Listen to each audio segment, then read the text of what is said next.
Hello friends, कैसे हैं आप सब। स्वागत है आपका यूपीएससी एट होम प्रविशा के यूट्यूब प्लेटफॉर्म पे।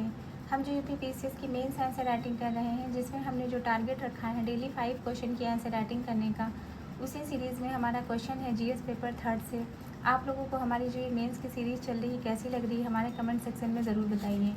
हमारा ये जो मेन्स की सीरीज़ है वो यूपीएससी यूपीपीसीएस के पीवाईक्यू पे बेस्ड है, जो कि करंट के साथ अपडेट करते हुए आप लोगों को कराई जा रही है। आप लोग चाहें तो इस सीरीज़ के माध्यम से पूरी मेंस की तैयारी को और बेहतर कर सकते हैं, पूरा मेंस का सिलेबस कंप्लीट कर सकते हैं करंट के साथ अपडेट करते हुए। तो क्वेश्चन को हम देखेंगे। भारत में समुद्री सुरक्षा चुनौती क्या है? समुद्री सुरक्षा में सुधार के लिए की गई संगठनात्मक तकनीक और प्रक्रियात्मक पहलों का विवेचन कीजिए। ये क्वेश्चन आपका यूपीएससी 2022 में पूछा गया है। क्वेश्चन को एक बार फिर से देखेंगे। भारत में समुद्री सुरक्षा चुनौतियां क्या हैं? समुद्री सुरक्षा के उपाय के लिए की गई संगठनात्मक तकनीक और प्रक्रियात्मक पहलों का विवेचन कीजिए। तो सबसे पहले हम इसका इंट्रो बताएंगे कि भारत की भौगोलिक स्थिति इसे हिंद महासागर क्षेत्र का प्रमुख समुद्री राष्ट्र बनाती है। यहाँ से राष्ट्रीय सुरक्षा, व्यापार मार्गों की सुरक्षा, ऊर्जा स्रोतों की सुरक्षा और समुद्री संसाधनों के संरक्षण की जिम्मेदारी जुड़ी हुई है। अतः समुद्री सुरक्षा का महत्व अत्यधिक हो जाता है। तो ये हमारा इंट्रो कंप्लीट होता है। अब क्वेश्चन की मेन बॉडी का पार्ट देखेंगे कि इसकी समझ कौन सी प्रमुख चुनौतियां विद्यमान हैं। तो पहला क्या है? समुद्री आतंकवाद में वृद्धि होती है। इसके अंतर्गत बताया गया है कि हिंद महासागर में समुद्री डाकू एवं आतंकवादी गतिविधियाँ जो हैं बढ़ती जा रही हैं। दूसरा क्या है? अवैध मछली पकड़ना और तस्करी। इसके अंतर्गत मछली संसाधनों का अत्यधिक दोहन एवं सीमा पार तस्करी बढ़ती जा रही है। समुद्री सीमा पर विवाद। पड़ोसी देशों के साथ समुद्री सीमाओं पर विवाद उत्पन्न हो रहे हैं। समुद्री प्रदूषण और पर्यावरणीय खतरे। इसके अंतर्गत बताया गया है कि समुद्र से संबंधित जो है प्रदूषण, समुद्री तेल रिसाव और प्लास्टिक प्रदूषण का खतरा देखने को मिल रहा है। नौसैनिक और तटीय सुरक्षा बलों की सीमित क्षमता। और जो लास्ट पॉइंट क्या है? तकनीकी निगरानी और संसाधनों की कमी।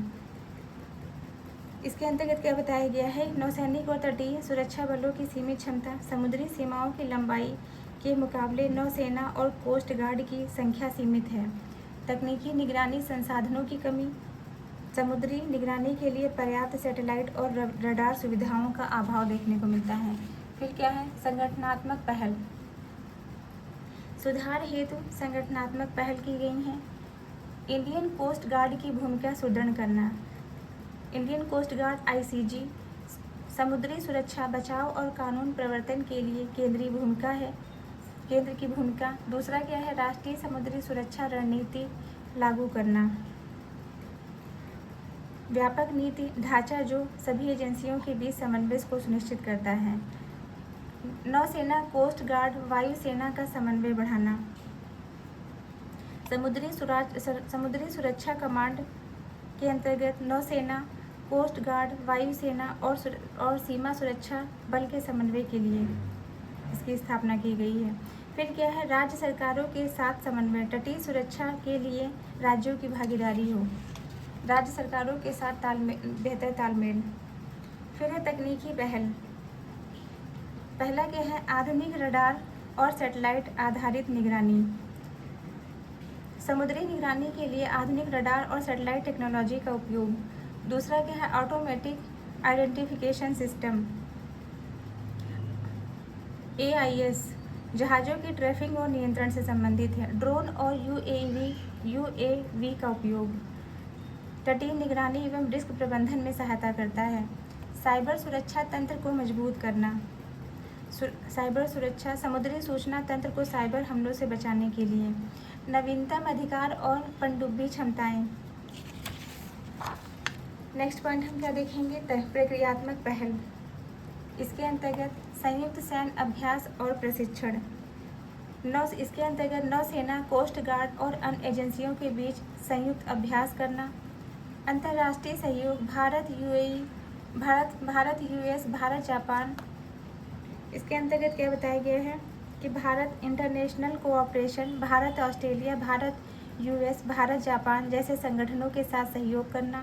फिर है अंतर्राष्ट्रीय समुद्री कानून का पालन करना, आईएमओ नियमों का पालन करना, सतत निगरानी और त्वरित प्रक्रिया प्रणाली, समुद्री संसाधन के संरक्षण के लिए नीति का निर्माण करना और उनको प्रभावी ढंग से क्रियान्वित करना।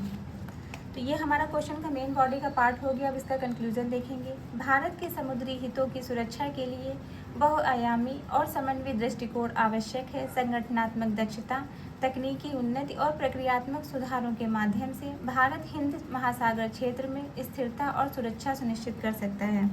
तो ये हमारा क्वेश्चन कंप्लीट होता है जो कि हमने लिया था जीएस पेपर 3 से। आप लोगों को हमारी जो ये मेंस की सीरीज़ चल रही है कैसी लग रही है हमारे कमेंट सेक्शन में ज़रूर बताइए। तो ऐसे ही पढ़ते रहिए, लाइफ में आगे बढ़ते रहिए, यूपीएससी एट होम प्रविशा के साथ में मेंस आंसर राइटिंग करते रहिए।